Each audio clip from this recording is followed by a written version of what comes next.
Hello, and welcome to the Willow Springs Books release of Andrea Jurjević's Nightcall. We're happy and proud to present this collection in the 12th volume as our Acme Poem Company Surrealist series. I'm Patrick Jeffries, the managing editor of Willow Springs Books. For those of you that are new to us, Willow Springs Books is a small literary press that's housed in the Eastern Washington University's MFA in creative writing. Our director is Christopher Howell. This collection was produced with the help of our poetry editors, Jody Miller and Sarah Hammond, and the cover design was done by Sam Swain. A pre-publication copy of Nightcall can be purchased today until June 1st at 20% off the cover price, and the link will be in the chat. Tonight, you'll be hearing a reading from Andrea. Afterwards, we'll have the opportunity to ask questions in the YouTube chat to the author. For the audience, please feel free to input questions in the chat. Our editorial staff will read them to Andrea after the reading. Now, a little bit about the author and the collection.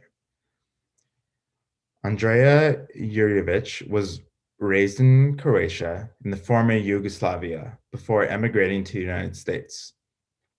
Her debut poetry collection, Small Crimes, won the 2015 Philip Levine Poetry Prize, and her book-like translations from Croatian include Mama Safari and Dead Letter Office. Her work has appeared in The Believer, Tri-Quarterly, The Missouri Review, Gulf Coast, and the Southeast Review, among many others. She was the recipient of a Robinson Jeffers Tour Prize, a Tennessee Williams Scholarship from the Sewanee Readers Conference, a Hamridge Fellowship, and the 2018 Georgia Author of the Year. She lives in Atlanta, Georgia, and teaches at Georgia State University. Nightcall, the collection we're presenting tonight, offers surreal explorations of both our concrete reality and the disorienting of self. These poems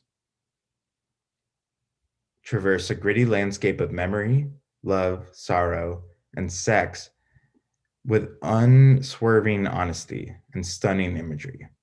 Erotic, devastating, and deeply searching, this is a book anchored by yearning and the willingness to reach out with its answers in every doorstep and street and on every shore.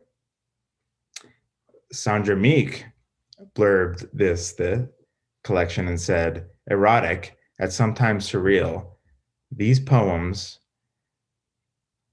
and its pleasures and its diasporic drift create intoxicating ministry of dusk, where even the moon, translucent, becomes a soap bubble on a lover's glowing back.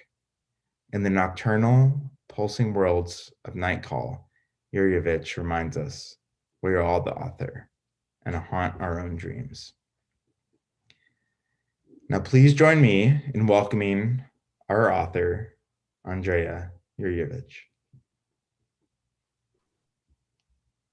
Thank you, Patrick, for the introduction, and thank you all for having me read tonight. It's an honor to read. And thank you to all of you for publishing my chapbook. And sending a big thank you to Polly Buckingham for inviting me to put a chapbook together for consideration. Big thanks to Jody and Sarah for working on the book and making the process painless and fun. And special thanks also for whoever came up with Sam, also especially for working on the cover, and whoever came up with the idea for the cover. Don't have it here with me, but it's probably in the links. Versailles image Odalisque is just so perfect that I said to everybody I've spoken to about the book that the cover is so fitting that I would have spent the last penny on it had I seen it when I was a teenager. What I didn't tell them was if I did not have the money, I would have had to come up with some alternate ways of getting the book to myself. And thank you to whoever is out there logging in. I can't see it, but I'm grateful for your attention, however little you give. So I will read 10 poems, so you can count down, either in pain or in pleasure, whichever strikes you. I'll start with a few translations first, and then shift into my own stuff. And by the way, if there are any other people who listened in on my reading in October for Willow Springs magazine, I made sure that I'm not reading the same poems. So you'll be spared some of that. So I'll start with a couple of poems of Olja Savicević-Ivančević from her book, Mama Safari. These two are short poems, but they kind of go together well. It's pair. First one is called A Boy and a Girl, and the second one's called A Girl and a Boy. Back in the country, they lay under a truck beside the big front wheel. She rested on her back, her arm leaning on the tire. Her yellow sandals and her naked shin stuck out on one side and her entire head on the other side under the cabin. That way, she could survey the whole meadow and the front of the house. In front of it, their parents ran after the sick ram. She is also sick from some rare, dangerous illness. In a quiet voice, he said he'd cure her with flowers. Sure, if you say it'll help, she said in a hopeful voice, but hurry up so I don't die. He came back with helleberries, hyacinths, leaves of hazelnut, clovers, and buttercups. She closed her eyes. The doctor, with slightly anxious fingers, took her panties off, then arranged helleberries, hyacinths, hazelnut leaves, and the rest from the navel down, and then carefully, so the flowers wouldn't break, pulled her panties up and said, now you'll be better. A Girl and a Boy. In afternoons, during hours when they're forbidden to go to the sea, kids run through bedrooms. Two of them lock themselves up in the coolest one facing north, the one that even in summers is full of pleasant semi-darkness. No one's looking for us, she concludes after a while. We could get naked, but don't look. We could try that thing. Aren't you interested? She takes off her shorts and lies on the bed. Then he lies on top of her. What now? He asks. Naked, they lie motionless. They're the same height and their chests look the same. Nothing, she says. That must be it. Get up, you're heavy. The boy moves aside. His penis is small and thin, and she wouldn't touch it even if he begged her on his knees. Was that fucking? The boy asks. She sits on the edge of the bed and cries, oh, I must be pregnant. Oh no, he cries out as well. So that was a start. This one is from Dead Letter Office. It's an Ars Poetica, I think, which means that it's a poem about the process of writing a poem or the creative process itself. I translated it as Waiting for the Song, and I should have said it was originally written by Marko Pogačar, a Croatian poet. The Croatian word for poem is the same word as for the song. I chickened out in my translation, and I didn't want to translate it as Waiting for the Poem because I thought that, I don't know, I had flashbacks to being in workshop and everybody saying like, that's too much poetry in a poem. So Waiting for the Song. You lie down and wait for the song, still, like a sly glue-coated branch waiting for a bird, often a robin or a finch. You lurk festive in your silence, quiet like a robin or a finch that never arrived. Under the skin of the sheet, damp from sweat and breath, hot from the body, as if you're waiting on a low cloud. You scratch, twiddle your thumbs, blink, at times correctly, at times not, but stay still. Outside, the winter bites.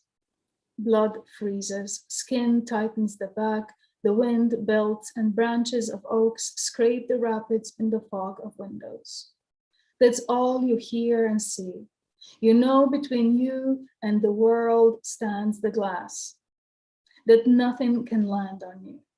Still, you lie and wait for the song. You wait for it. And now I'm going to switch to a few poems from Nightcall. This first one is a poem about dandelions. And if you've ever walked by a field of dandelions at night, and this is before dandelions become the fuzzy little helicopter-y things, I don't know what you call them, well, they're still flowers, yellow flowers. If you ever walk by a field at night, you'll notice that the flowers are gone. They actually didn't, you couldn't tell that there are dandelions there. What happens is at night they close, and in the morning with the sunlight they open up again. So first time I noticed that, it seemed to me as if they kind of lost their heads at night. But that movement where flowers open up to the sunlight or some other stimulus, that's called the nastic movements, which is the title of the poem. Nastic movements. Sweetness. Back home, the Adriatic tightens around the shore like a snake around a hot rock. In each house on the island, there is a table. On every table, a loaf, round as a Slavic face. Ashes in the oven, ashes on the domes of the bread, ashes on the roof of one's mouth. Last year, my cousin offed himself in his home. Our family scattered around the world got caught in a phone web, catching up with each other, and we forgot his body. But things were funny. Phone in hand, someone picked her nose and pulled out a bloody fingernail. Another drew a tough tar black hair from between her teeth, a pubic curl, and wondered whose it was. Listen, in Sarajevo, the fit ones ran through the sniper alley. The rest took up dying.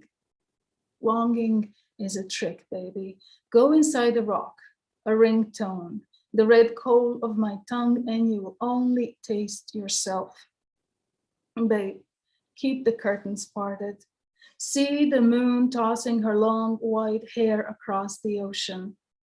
Hear its steady back arcing roar. Look at the chenilled strip of black sand that fool walking with a flashlight. Listen to the ocean, and you'll come apart like a letter in rain. Babe, even dandelions lose their heads at night.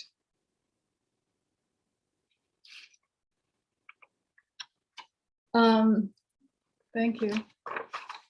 So the next one, the next poem mentions a piece of art that is by Fuseli, John Henry Fuseli. And you probably have seen one of his most famous paintings. He was a Swiss artist, I believe, and he spent his career in England. And he's most well known by this painting. Does this look familiar? There's got this dream-like, the nightmare, dream-like haunted quality. I don't know how much you can see, but the woman is asleep, sort of looks passed out, and there's this like evil-looking incubus sitting on her chest. This is not the painting that I'm mentioning in the poem, but I just wanted to kind of introduce the artist. What I'm mentioning is symplegma. And I'll show it to you in a minute. In symplegma, it was typically a title used for a lot of classical art that depicted entanglement. It's kind of like a complex of bodies, oftentimes lovers entwined, or maybe some kind of bestial intertwining. But this one's got, it's called Symplegma of a Man with 3 Women. And here you go. This is like a show and tell. So this is just mentioned briefly, but a poem is kind of about synesthesia, which is an experience some people have where when one sense is stimulated, another one responds. This is, for example, people who experience numbers as certain flavors, or they can sense things when they hear music and so on and so forth. It's called chromatics of touch. At the end of touch, There is a bright winter, acid green pines, the splayed wings of branches, waxy filaments cancelled by fresh snow, as crisp and white as bows on a butcher's apron. A wheel of wind spins through a roulette turned by an invisible hand, rouses the woods into a snow riot, a call of disorder, what's happening in this bed, annealing your opiate steady grip, pulling my hair, our contours, shifting into entanglements worthy of multiple bodies. And just like that, I'm every one of the three women in Fuseli's symplegma suffering pleasure, an arrangement that resists the static of grief, your release into the darkness of my room, that demolished room, pipes scraped, night and gravity in its place.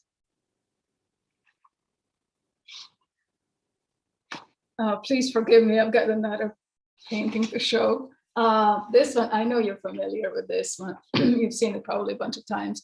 The Dream. It's interesting how this one is so popular. I feel like every so often I walk into a house and there is a print of it hanging by Henry Rousseau. And that's all you can see, the jungle and the woman just relaxing there. Le Rêve, Henry Rousseau. Oh yeah, and also I mentioned Lush Life. It's an album by John Coltrane. The window propped open by bottles of Grolsch frames the night sky. Leaves of Zanzibar gem, thick and erect, reach for the sky like human hands, while you, dressed in moonlight, place Lush Life on the record player. I like how the green absorbs me. The large print on the wall, its hothouse jungle twitch, the snake in the undergrowth, the flute player, creatures with raised muzzles rubbing palm fronds, the woman on the sofa, her skin of wild honey, as naked as me on the bed below her, also someone's misplaced animal. And what does she teach me? There's never a bad time to wear lipstick. We all author and haunt our own dreams. This may or may not be us, this gash of the feral, the painter's last green reverie.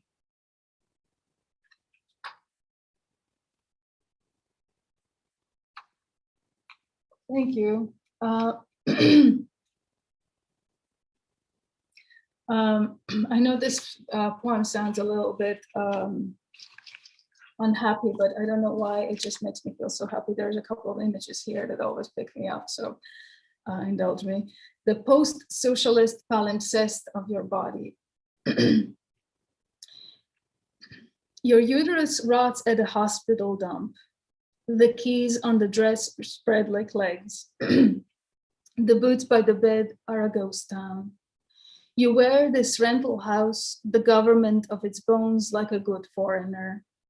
And not just because it's July and the South, because all is dust and fevered crickets, you feel sifted. Love is a scratched out ticket. A ship the dock awaits. A flock of gulls settling down in their dirty wedding gowns. A mouse shrunk into a bloated blueberry as the morning, doubled over and thirsty, enters the kitchen, that stateless space, light as the jackboot, hollowing your throat. So the following poem borrows a line from Blast One. Blast was a very short-lived but very influential, important magazine. There were only 2 issues that came out, one in 1930 and another one in 1914. And it was kind of like a seminal text for the modernists in England. And it kind of became the text of the Beauteous movement. And it was Ezra Pound who wrote to William Carlos Williams and said something like that the literary scene in London at the time seemed like the vortex. So they kind of were like, okay, that's cool. Let's call ourselves the Vorticists. Anyway, so I have one line from that magazine in this poem. I'm not going to tell you which one it is. If you're curious, you can get the chapbook or you can just ask Jody. Poem with a line from Blast 1. The rooms are always crowded, and there's a bomb hissing on the tip of someone's tongue. As usual, it's what's below the surface: stupidity, animalism, dreams within dreams, endlessly vast and erotic tongues. Look, the sky is a pair of swollen eyelids. Blackbirds swoosh over trails like tiny psychedelic warplanes. Sometimes you feel incommunicably vulgar, ordinary to the point of purity, the way dirt is pure and tragedy desired only if it can clench its side muscles like hands on its belly and bring to the surface a laugh like a bomb. Bring it on, the ground parting like lips in pleasure, that flash of sparks in the center of black wings. Become that clay, that current, that short circuit. So this following poem is a little longer, and by the way, we have 2 more to go, so almost there. Department of Dream Justice, which appeared in Willow Springs magazine. And one of the reasons why I decided to read it tonight is that I feel like it's sort of an important piece in the chapbook because it sort of captures its essence. And funny enough, just 2 days ago, I came across a very early drafts of this poem, and they look very different than what this poem ended up looking at the end. And I remember drafting a lot of these poems. While I was drafting them, I didn't know exactly what I was attempting to create. I was really kind of working into sort of in the dark. And one of the books that I read at the time that helped me sort of clarify what I was doing was Richard Hugo's collection, 31 Letters and 13 Poems, which literally consists of 31 poems that are written as letters and then 13 that were kind of like dream poems. So then I had a very, very non-unique idea of, I'm just going to write about dreams, right? But what happened was, and which was a result also of reading this phenomenal book, was that you can't really separate the dreams from reality, the material world, right? They kind of work together. And sometimes the material world can seem like a very foreign place. More foreign than the dream world. So here we go. It's made of 7 parts, and it's titled Department of Dream Justice. 1. I return home, sit on the pier, and listen to rocks suck the sea like Frank Booth on Blue Velvet. At dawn, my sister yanks me awake, and the oval shell of the world cracks open. Boats gape like a line of polished funeral shoes.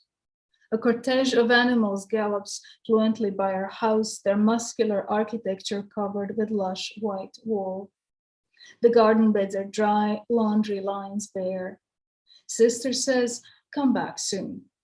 We close our eyes, wish for rain, and wake in another dream. On streets of distant towns, each of us alone carries keys from our old house, looks to unlock a door that fits the key.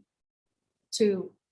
Your palms close around the book of my hips, the minor tongue my hips are inscribed in. Your palms, 2 walls within which I sing. 3. For years, I spent nights drifting over wheat fields and vacant parking decks, and the wind whistled a low narcotic tune. On the sandbank tonight, shards of broken glass. The river licking its shore clean like a dog nursing its wound, and the moon translucent is a soap bubble on your glistening back. My bones are hollow. There's a quick flutter of wing beats. You turn, holding back the curtain of the night, and say, baby, don't you see you're home? 4. For eternity, we are a house on fire. 5. The man with a boat on a leash. The bailor dancing naked in my living room. The man eating sea urchins in his bathtub, spray painting eels into silver bedroom whips, singing of hollow canyons. The man with 2 pistols against his skinny waist. The man rapping about white knuckles. My father eating goulash his mother fixed from his pet pigeons. How he sobbed in our sea-splashed house after she died. The man with a horse torso digging a trench of doubt. American outage. I have a fondness for tight spaces, and I tell you about each one I tucked myself into. The addict on the waterfront who always almost returned. The man who smelled of autumn, the man tearing along on his guitar like an overnight train, singing El dolor que tengo yo, el dolor que tengo yo. 6. The swallows didn't return this year, sister writes. Their nests still line the eaves of the roof. 7. Baby, I want to be a swallow, smallest, bluest of them. Skim the surface of the sea at sunset, feed in flight, build a cup of warm mud in the cover of someone's large house, wake up in the mornings, and while my children still sleep, feel as if it's me who keeps them safe. And I will end, I'm sorry, with another piece of art. I'll end with a love poem, okay? But it also includes a reference. Actually, was inspired by a drawing that Amadeo Modigliani did of Anna Akhmatova. Anna Akhmatova was a famous, phenomenal Russian poet, and Modigliani, probably know his art, was an Italian painter, and he painted a lot of nudes, and they look very elongated. You probably have seen a lot of them. And when he and Anna Akhmatova met was, I think, in 1910. She was on a honeymoon with her husband. And so they didn't reconnect until the following year, but he quickly became very obsessed with her. And when they reconnected, they had a very strong, how would I put it, relationship and deep intimacy. And at the time, he was very much fascinated with Egyptian art. And he would take her all the time to the Louvre and the Egyptian gallery. And then while she was gone, he would paint her from memory, which I think is kind of interesting. So there is this a particular drawing called Kneeling Blue Caryatid. And I know it's a little faint here, but if you look at the face, you can kind of see Akhmatova's face. If you look at her photograph, she had very sort of royal features, if that makes sense. But the shape of the pose of the body is reminiscent of Isis, the Egyptian goddess, who was sort of like a patron protector of sinners, slaves, artists, and so on and so forth. So he sort of like imposed on Akhmatova's face on that, which I thought was kind of interesting. There are a couple of Russian words in this poem, just a heads up. One is svet, which means the world, and the other one is svietli, which means light. Pillow Talk with Modigliani's Kneeling Blue Caryatid. And also, I'm sorry, I feel like I keep interrupting my own self, but I'll forgive myself. One of the things that I like about from what I could gather about their relationship and what kind of inspired this poem and why I wanted to end with it is kind of a love poem for writers and artists in general, and people that they're in relationships with, and whoever kind of feels like they can see the entire world in their partner, at least for a little bit. So there is that. Pillow Talk with Modigliani's Kneeling Blue Caryatid. In his mind's eye, there was no room for background. Her dress on the floor or a dumb fruit bowl her hands dipped into. Nothing but Akhmatova's cosmic geometry. He took in each curve and shadow of her body to the point that within her light, he saw an entire world, Svet within Svietli. It's as if he kissed the glistening mouth of those galaxies and knocked them back until they were all he knew. Drunk, euphoric artist, just like God, must be asleep in his recliner, dreaming of us coiling like a twist of citrus in his midnight drink. Thank you all so much for listening. Thank you, Andrea, so much for that reading. That was fantastic. We are now going to move into the Q&A portion of the reading. For those of you who don't know, my name is Sarah Kersey, and I am the Assistant Managing Editor of Willow Springs Books. Please insert your questions into the Q&A in YouTube. We'd love to pose your questions to Andrea. But first, I would like to ask if you ever write poetry in Croatian, and if yes, what inspires or provokes it as opposed to choosing to write in English? I write in Croatian anything that I would not want anybody else to be able to read. Because I'm terribly vain and I keep those first drafts in Croatian. So if something happens to me, people don't discover how horrible those first drafts look. You know, I mean, if they see it, they're not going to be able to read them. The reason I started writing in English is because, you know, I've been living in the States for a while, and I realized if I was going to write, I needed to learn English well enough, and it was just kind of a natural progression. And also, there's a strange sense of freedom that you might have in a foreign language, one of which is your parents, your mother, your family, whoever are not going to be able to read it, which is helpful, maybe. The other thing is that, you know, there is something that happens when you're restricted in some ways, when words don't come to you as quickly as they would on your native language. You end up looking for alternatives, and, you know, happy accidents happen, and you can kind of come up with just different ways of expressing yourself that maybe I would not have come up with if it was in my native language. But typically, so far, I've been primarily doing most of my serious writing in English. Thank you so much. We have a question from an audience member, and they are wanting to know, when did you first start to write ekphrastic poems, and what has inspired you specifically in writing about Fuseli's artwork? That's a great question. I'm not sure that I will remember exactly when I first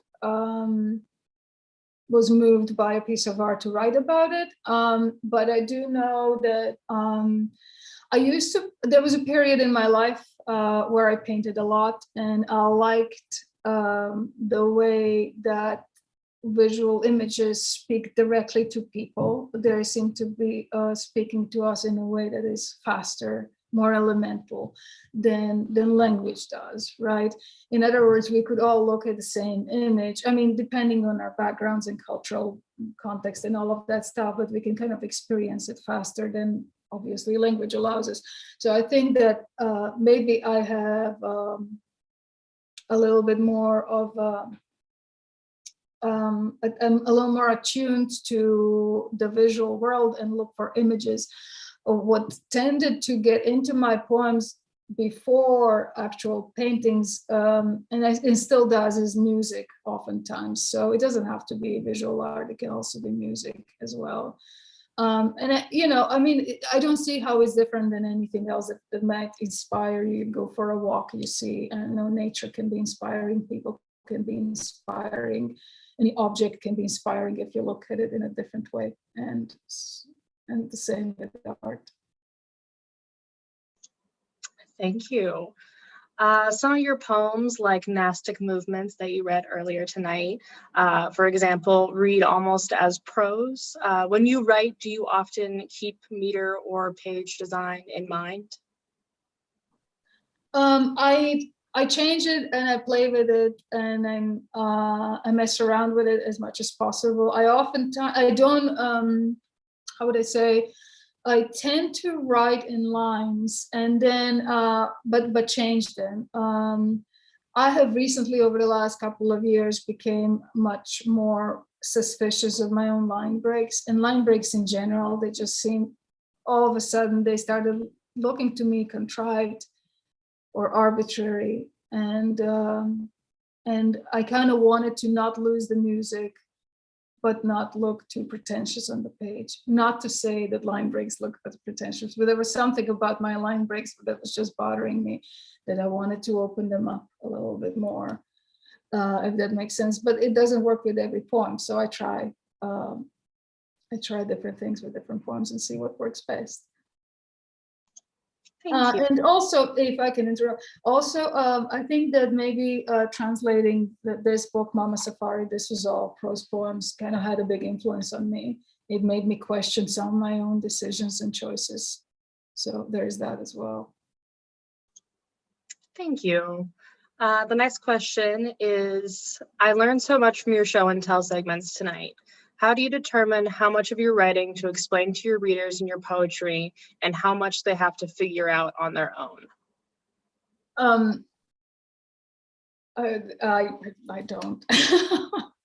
I don't, I mean, this is rare to have a reading, and I figured it would be, I figured that when people are sitting down with a book or a poem on a page, they have an option to look things up if anything doesn't seems foreign to them, right? But in a reading, that's not the case. Like if I hear something that somebody's reading and I don't understand or hear the reference, it just goes over my head. So that's why I kind of pulled some of these printouts to you to just make sure that the references don't get completely lost. Otherwise, I imagine they would be.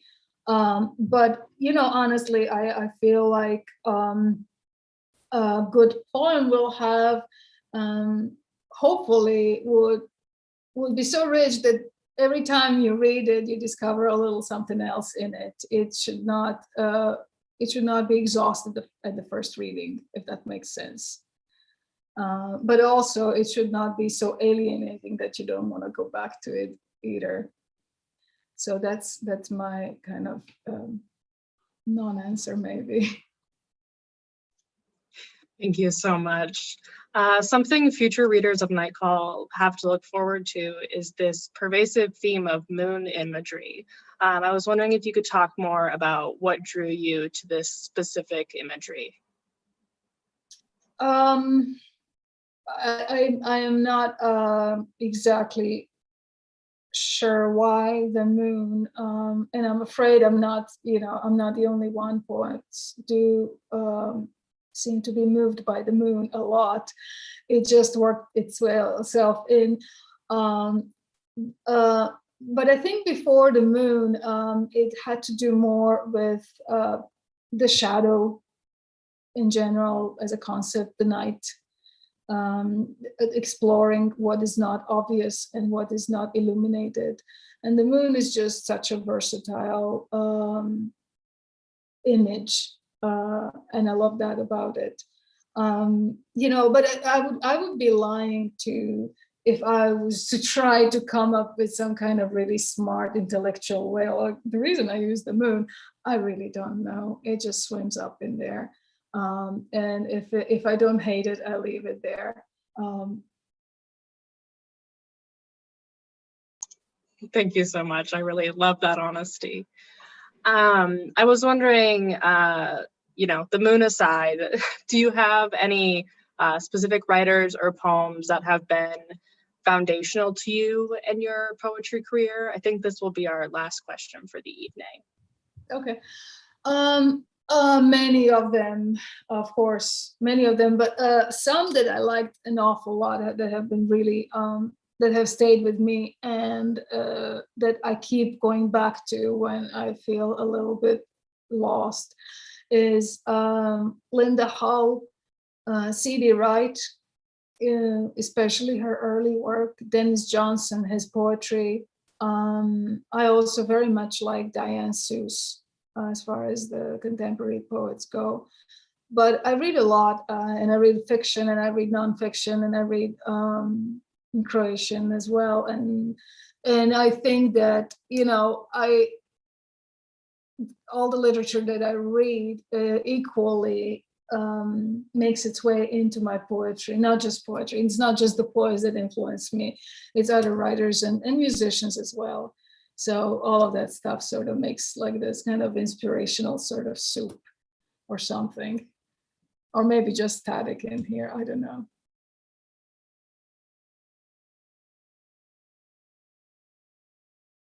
What about you guys? Thank you so much, Andrea. I'm gonna turn it over to Pat now for the sign off. Okay. Yeah, Dennis Johnson's great. I like hearing Yeah. that. I like his, Jesus' son, or is that what it's called? Yeah. Yeah. Yeah.